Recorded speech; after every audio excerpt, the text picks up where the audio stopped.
Assalamualaikum warahmatullahi wabarakatuh. Perkenalkan, nama saya Zakia Maulida Hikmah. Di sini saya akan menerangkan tugas yang diberikan dari Bapak Ahmad Ikhwanul Muttaqin. Nah, di sini yang saya akan bahas yaitu ada yang pertama ada PBL yang bisa disebut juga Problem Based Learning. Yang kedua ada PJBL, bisa disebut juga Project Based Learning. Yang ketiga ada Discovery Learning, dan yang keempat ada Cooperative Learning. Di dalam dunia pendidikan masa kini, siswa itu dituntut untuk aktif, kreatif, dan kritis. Maka dalam pendidikan agama Islam, guru tidak hanya mentransfer ilmu, tetapi juga untuk menumbuhkan nilai dan karakter Islami.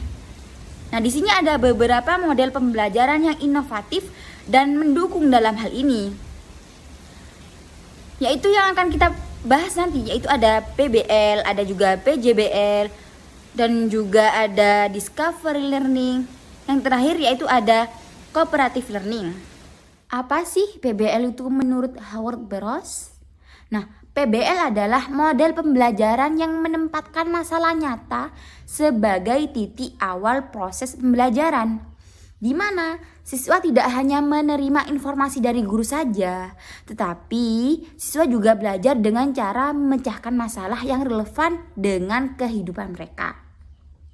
Nah, melalui proses ini, siswa akan mengembangkan pengetahuannya, juga akan mengembangkan berpikir kritisnya, serta kemampuan bekerja sama dan berkomunikasinya. Di sini ada langkah-langkah umum PBL. Yang pertama ada orientasi pada masalah, yaitu guru memperkenalkan masalah nyata yang menarik dan sesuai dengan topik pembelajaran. Nah, masalah ini menjadi dasar bagi siswa untuk belajar. Itu yang nomor 1. Yang nomor 2 yaitu ada pengorganisasian, di mana siswa bersama guru mengidentifikasi apa yang sudah diketahui, apa yang perlu dipelajari, dan bagaimana cara mencari informasi untuk menyelesaikan masalah. Itu nomor 2. Yang nomor 3 yaitu ada penyelidikan mandiri. Nah, di sini siswa mencari data atau informasi dari berbagai sumber. Bisa dari wawancara, bisa dari buku, bisa juga melalui internet. Nah, ini untuk menemukan solusi atau masalah tersebut. Dan yang nomor 4 yaitu ada pengembangan dan penyajian hasil. Nah, siswa mengelola hasil penyelidikan lalu menyajikan dalam bentuk presentasi, bisa juga melalui laporan atau diskusi kelas. Itu nomor 4. Dan yang nomor 5 ada analisis dan refleksi. Nah, di sini guru dan siswa melakukan evaluasi terhadap proses hasil pembelajaran, apa yang sudah dipahami, kesulitan apa yang dihadapi, dan pembelajaran yang dapat diambil. Nah, implementasi PBL dalam pendidikan agama Islam yaitu contohnya seperti guru menyajikan masalah. Misalnya, bagaimana solusi Islam terhadap fenomena bullying di sekolah. Nah, di sini siswa mendiskusikan masalah tersebut berdasarkan nilai-nilai Islam, seperti ayat Al-Quran dan hadis, seperti itu. Nah, setelah itu siswa akan mencari solusi yang mencerminkan ajaran Islam, seperti menanamkan sikap saling menghormati dan menasehati dalam kebaikan dan menghindari perbuatan zalim. Nah, melalui pendekatan ini, siswa tidak hanya memahami teori agama, tetapi juga akan menerapkan dalam kehidupan sehari-harinya. Begitu. Pembahasan yang nomor 2 yaitu ada PJBL. Project Based Learning adalah model pembelajaran yang berpusat pada siswa, di mana proses belajar dilakukan melalui pengerjaan proyek nyata untuk menghasilkan produk tertentu. Nah, model ini menekankan pengalaman langsung, kolaborasi, serta tanggung jawab dalam menyelesaikan suatu tugas yang bermakna. Model PJBL terinspirasi dari pemikiran John Dewey, seorang filsuf pendidikan progresif yang menekankan pentingnya belajar melalui pengalaman langsung. Nah, menurutnya, pembelajaran yang efektif terjadi ketika siswa terlibat langsung dan aktif dalam kegiatan yang relevan dengan kehidupan nyata.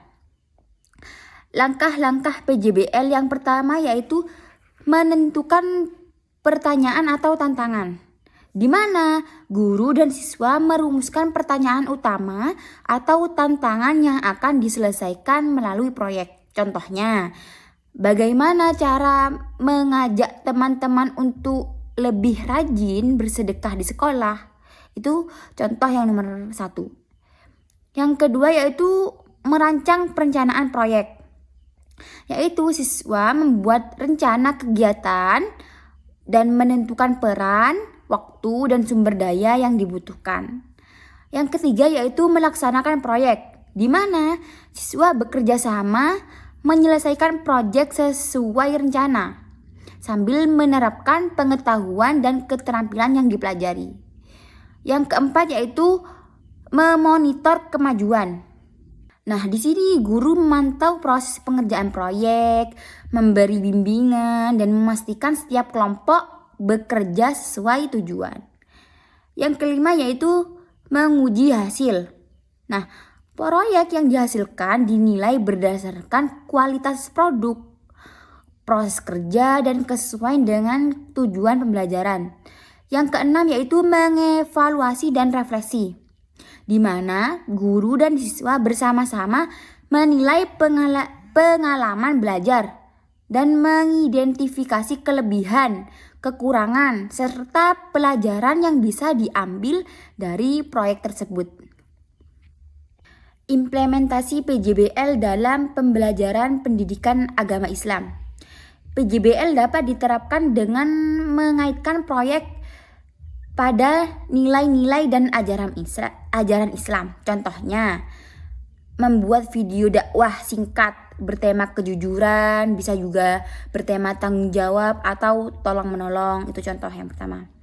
Nah, yang kedua, mendesain poster akhlak mulia untuk dipajang di lingkungan sekolah. Yang ketiga, mengadakan kampanye sedekah atau kegiatan sosial berbasis nilai Islam.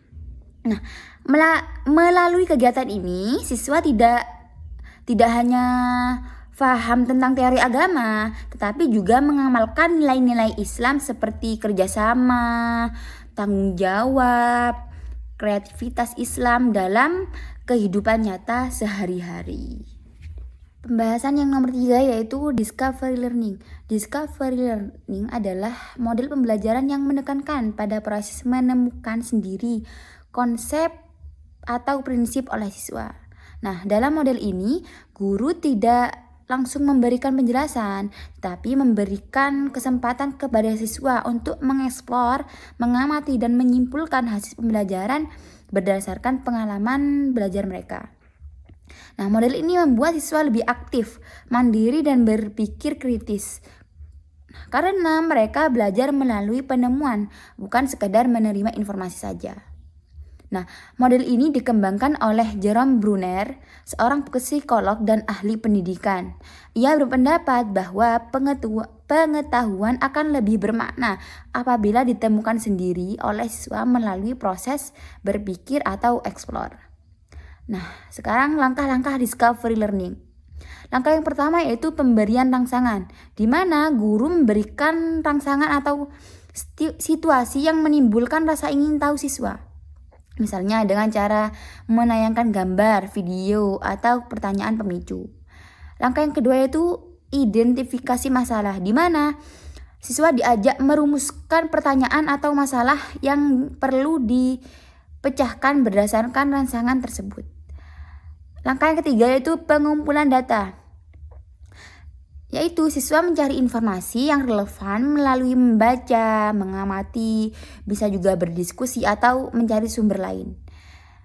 Yang keempat yaitu pengolahan data. Nah, di sini Informasi yang dikumpulkan diolah, dianalisis, dan dibandingkan agar siswa mulai menemukan pola atau hubungan antar konsep. Yang kelima yaitu pembuktian, di mana siswa memeriksa kembali hasil temuan mereka dengan fakta atau konsep yang benar untuk memastikan kebenarannya.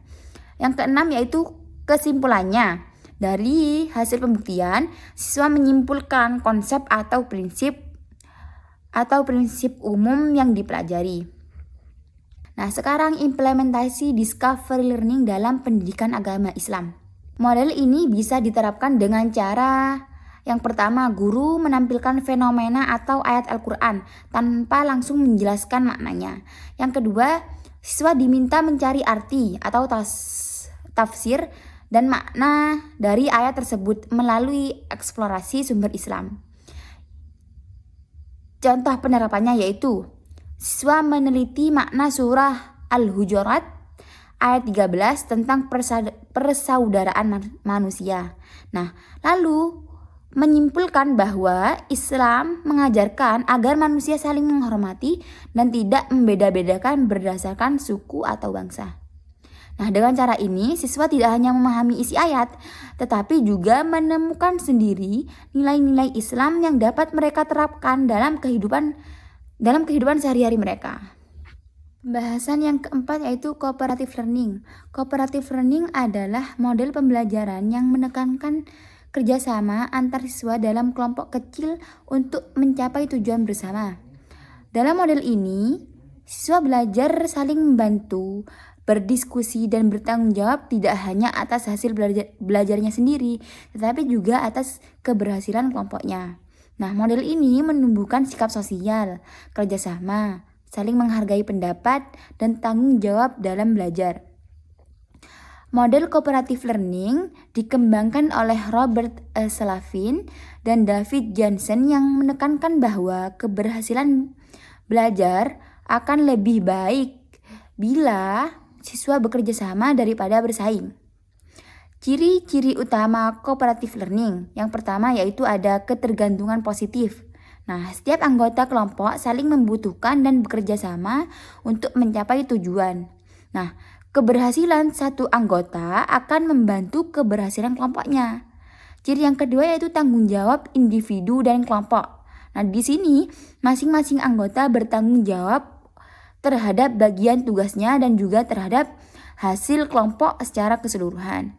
Ciri yang ketiga yaitu interaksi tatap muka. Nah, di sini siswa saling berinteraksi langsung untuk bertukar ide, berdiskusi, dan saling memberi dukungan. Ciri yang keempat yaitu keterampilan sosial. Nah, siswa dilatih berkomunikasi, menghargai pendapat, dan menyelesaikan konflik dan bekerja sama secara positif. Ciri yang kelima yaitu evaluasi kelompok. Hasil kerja dievaluasi berdasarkan kinerja kelompok, bukan hanya perorangan, untuk menumbuhkan semangat kebersamaan. Nah, sekarang implementasi cooperative learning dalam pendidikan agama Islam. Dalam pembelajaran PAI, model ini sangat cocok karena sejalan dengan nilai-nilai ukhuwah atau persaudaraan dan tolong-menolong dalam kebaikan. Contoh penerapannya yaitu yang pertama, siswa dibagi ke dalam kelompok kecil untuk diskusi tentang hikmah zakat atau kisah para nabi atau juga akhlak terpuji. Yang kedua, setiap anggota memiliki tanggung jawab untuk menjelaskan satu aspek materi kepada anggota yang lain dalam kelompoknya. Yang ketiga yaitu guru dapat menggunakan metode STAD atau Jigsaw, di mana siswa saling mengajar dan belajar antar anggota. Melalui cooperative learning, siswa belajar bersama dari satu sama lain, serta menumbuhkan sikap saling menghargai kerjasama dan tanggung jawab, nilai-nilai yang sangat penting dalam ajaran Islam. Kesimpulannya, PBL, PJBL, Discovery Learning, dan Cooperative Learning itu semuanya membantu siswa belajar aktif, membantu siswa belajar mandiri dan kolaboratif. Nah, di dalam pendidikan agama Islam, model ini menanamkan nilai-nilai Islami melalui pengalaman belajar kontekstual. Sebagai guru pendidikan agama Islam, kita dapat menggabungkan beberapa model tersebut untuk mendapatkan pembelajaran yang lebih bermakna. Sekian pembahasan atau materi yang bisa saya sampaikan pada malam ini. Kurang lebihnya saya mohon maaf. Akhiran, wassalamualaikum warahmatullahi wabarakatuh.